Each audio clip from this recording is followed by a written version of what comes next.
Welcome to my podcast. Okay, Rhonda's not here to do that. I'll do it. Yeah, so today, in fact, I have to say this is my very first official podcast that's going out on all streaming platforms, including YouTube, including everywhere.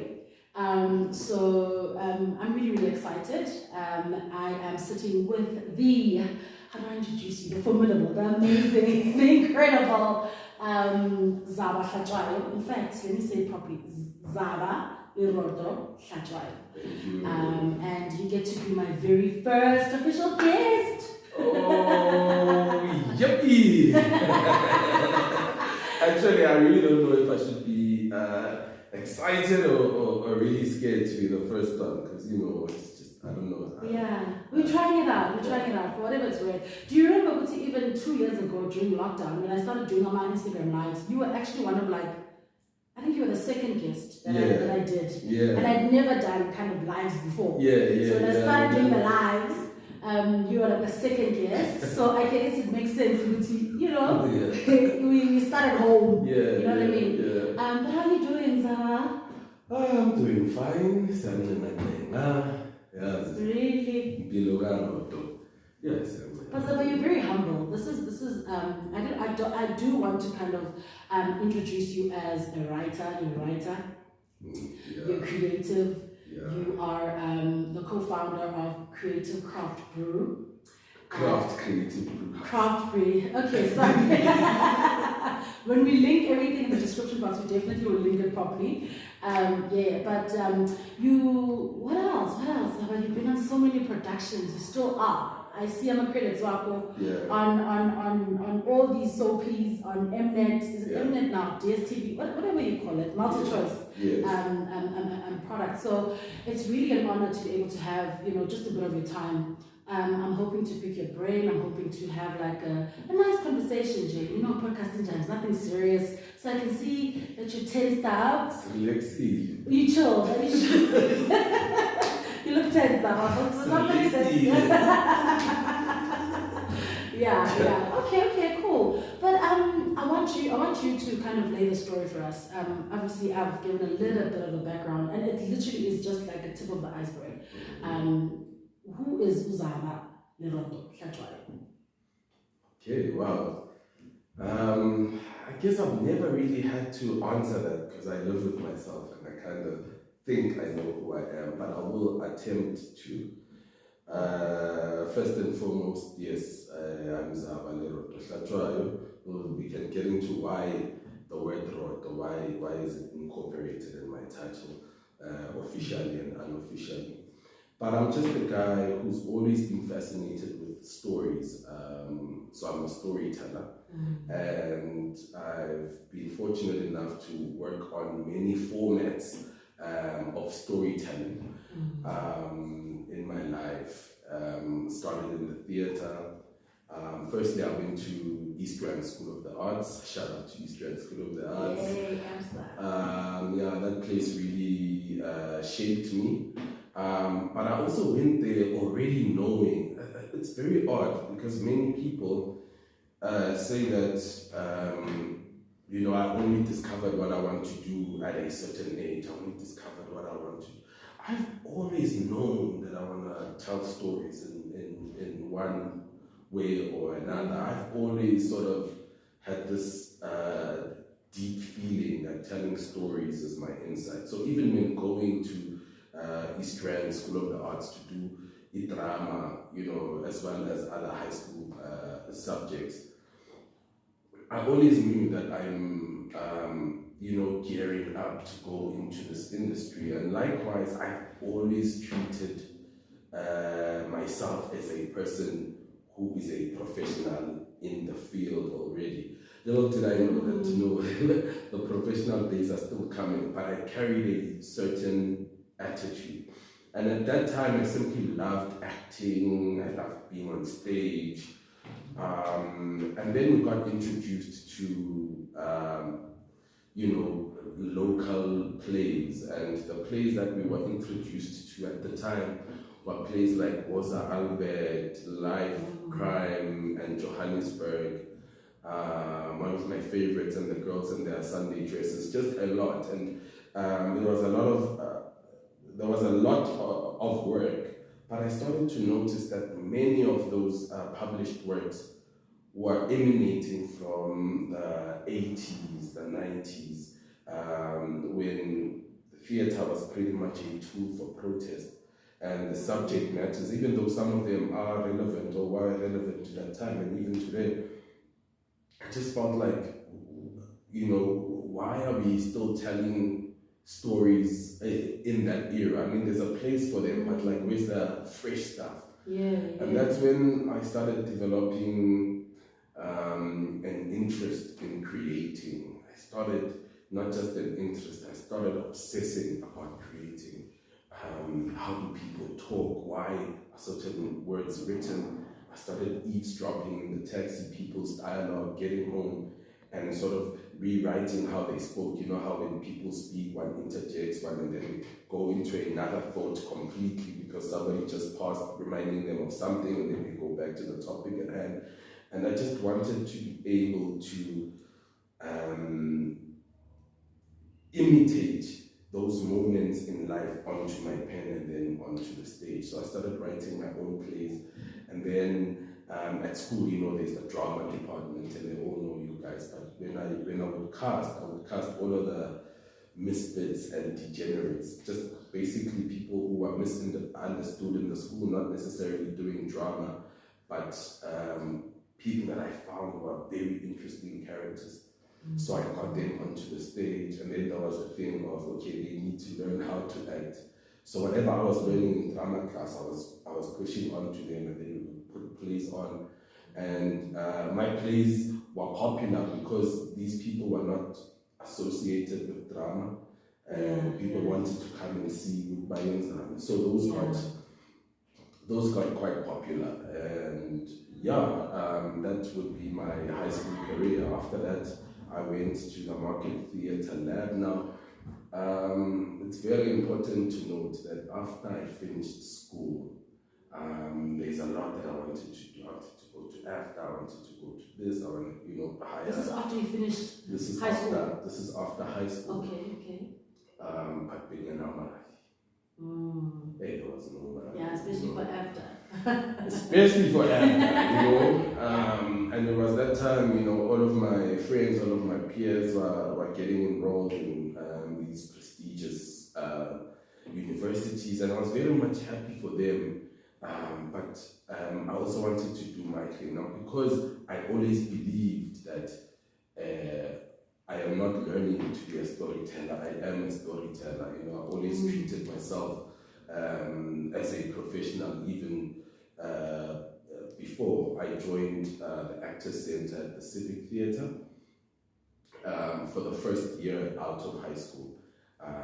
So the Actors Center that really shaped me. I was working with professionals. At that time, if anybody's on Generations or TV, it's like, what?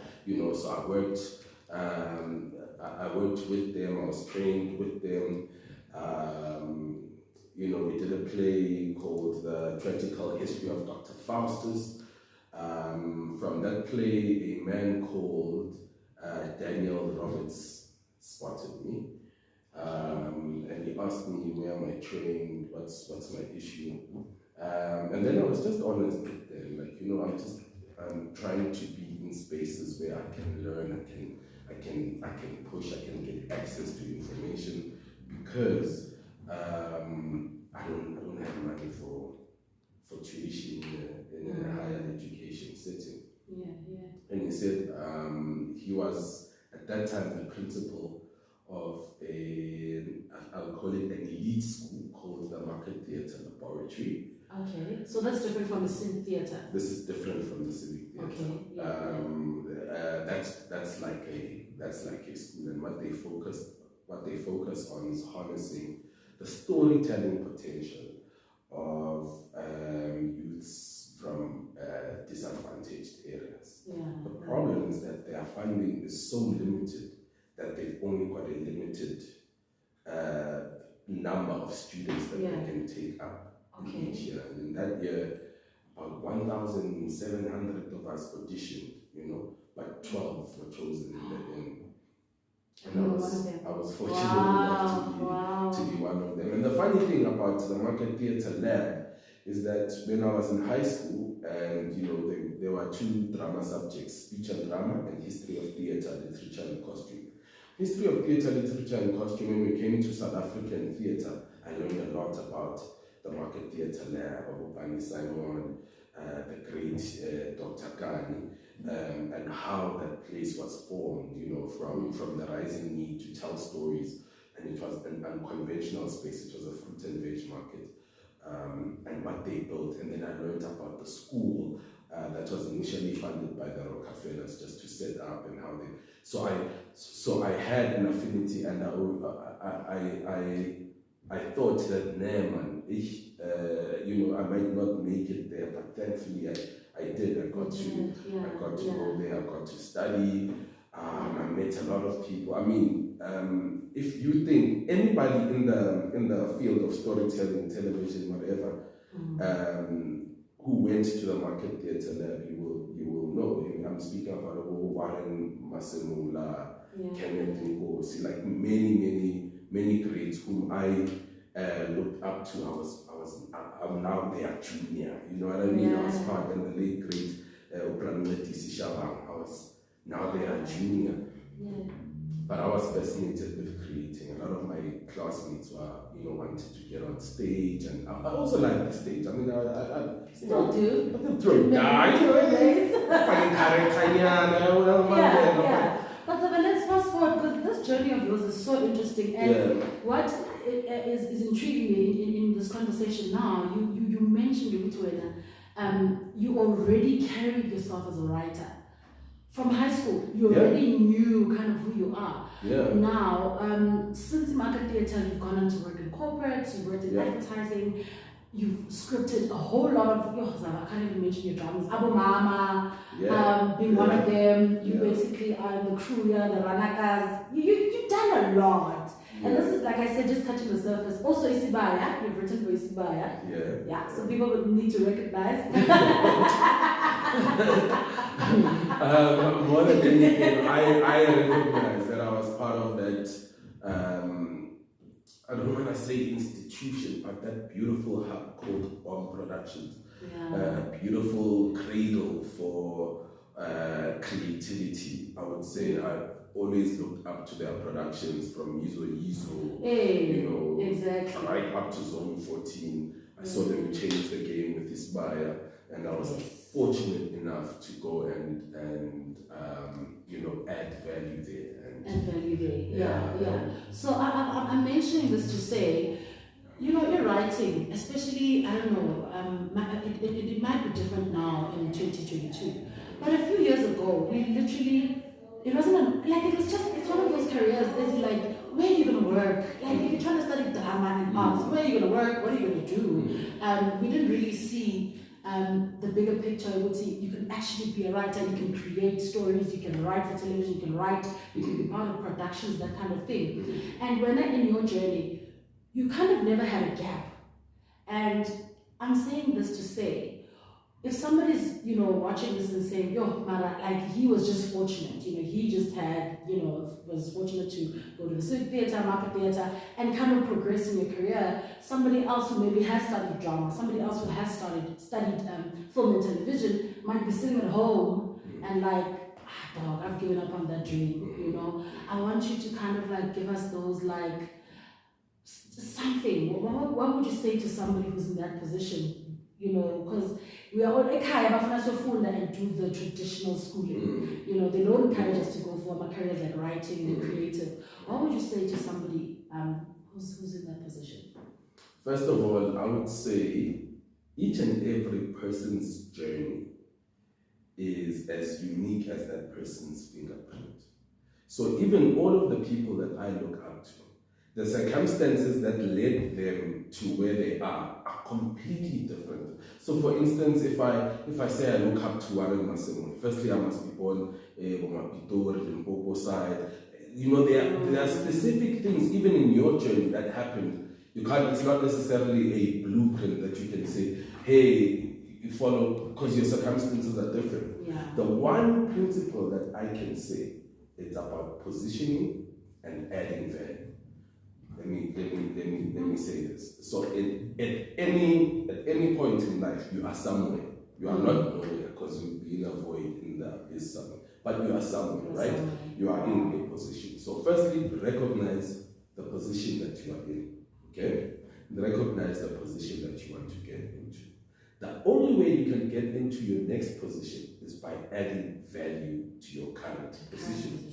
So if I'm sitting at home and I've learned that this is my position, I must add value to this by, researching more, who's in, who's making contacts, making connections. And once I've established that connection and you are allowing me to come through, that's a new position. I must add value in that position so much that it propels me to the next position.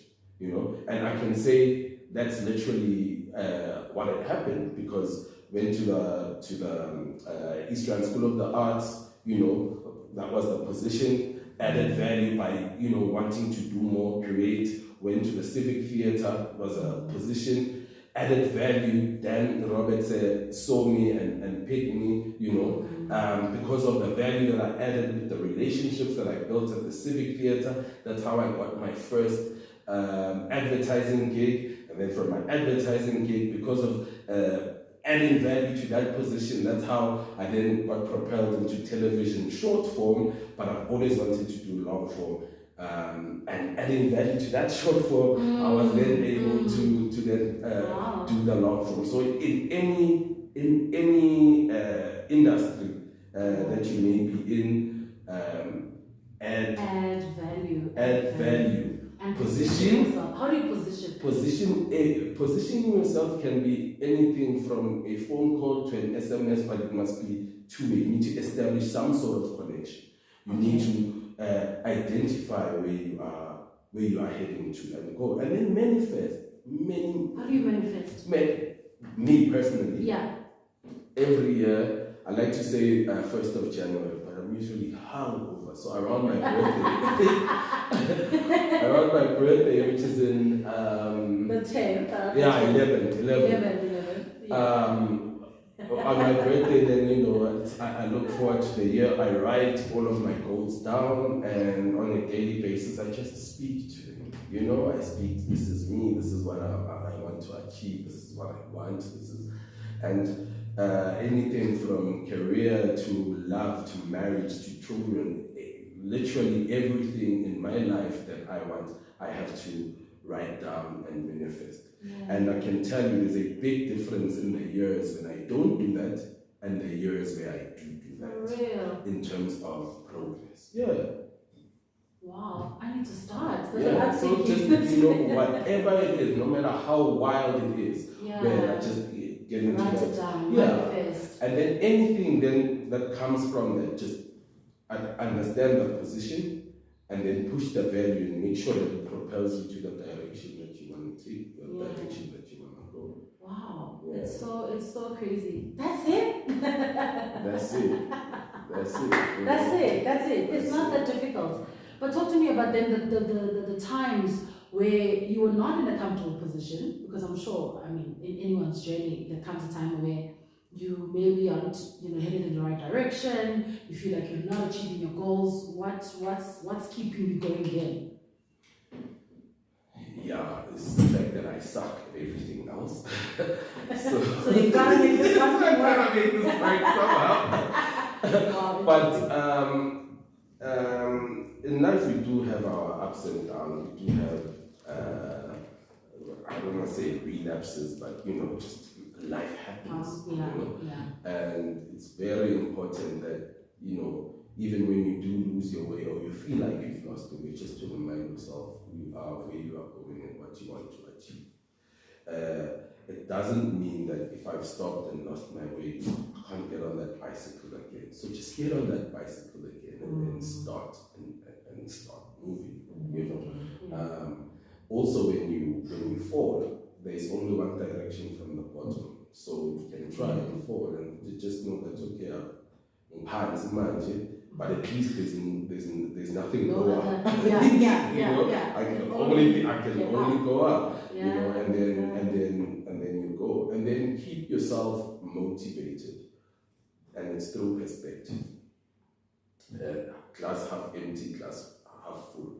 There are people that you will see them doing things, doing nice things, achieving, and that thing can only do one of two things. It can depress you or motivate you. Depress you because like, yo, damn, I'm not where this person is, and they are pushing, life has left me, or motivate you. Like, that person is getting there. It means I also can get there. You know what I mean? It means I can also break ground and push and open my own opportunities and you know, and it's not about. I know you're so deep. I always knew you're deep, but it's like, it's so important. I don't know, I feel like this message, I keep hearing it. It's like now somehow I need to, I don't know what has to, but it's clicking. Not even like, you know, it just fascinates me to just remind yourself who you are, remind yourself, like perspective is so important, you know, because we are in our lives every day, like you said, and we don't really get to kind of reflect and say, no, but actually I've come a long way. I've done this much, I've made so much groundwork, and I can only kind of move, you know, get on the bike and move forward, even if I am feeling stuck. Last question here for today, before we wrap it up, Zaba, what is your why? What is your why? Yo, my why. I did say it, but it sounds okay, I suck at everything else. That's why. Because this is the only thing that I've ever known that sometimes it just feels good to work on something and to become good at it. And you want to even be better at it. And through this one thing, you begin to access a whole lot of things, and you are able to put food on the table, you are able to travel, you are able to be invited to podcasts, you are able to, so from this one thing, your whole ecosystem is maintained. You know what I mean? The whole ecosystem is kept balanced, and I can lose any of the others, right? I can not be invited to a podcast. But if I lose this, then I'm really screwed. You know. So for me, it's just defining that purpose for myself, up to the point where we opened the Craft Creative Brew House. And injecting now that purpose that was inside onto a company. It's a whole different ballgame, but an interesting one nonetheless. So man, why? My why is, if not, why not? And where would I be? What would I do? What else? You know what I mean? So it's not that deep for me. So what else? Ooh, okay, this has been an absolutely amazing first episode. Yo, guys, show us some love, but subscribe, like, do everything that you can, share it with people. I think it's such an important message to hear. You know, we're living in such a fast-paced world.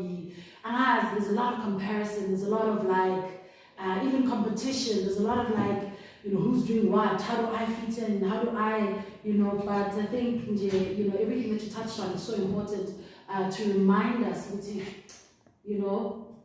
that thing, that inner, I don't know. But I understand, I got you, you know, and I hope it translates as well, even in this interview. And I hope now you got value from this. And we'll see you in our next episode. So thank you so much for coming. Thanks for having me. This is Bob.com. Thank you for just your time. Thank you for opening up. I know you're very busy, and I know there's so much more that we're gonna do as a people. Thank you for supporting your sister. You always have. And this journey, I mean, this is the first episode, but it doesn't stop here. We can only, Yes, please bring me back when you're. We will. When we got, when we got, some sponsors, now when we are popping, definitely, we should do a recap. And we talk more about business. I don't want to talk about business, actually. I was just asking about the money. Where are we getting the money? How are we getting the clients? How are we signing deals? But you must stay tuned for part 2. Part 2. But just Bamala positioning, adding value. Adding value, yeah. Woo! Alrighty. Cheers, guys.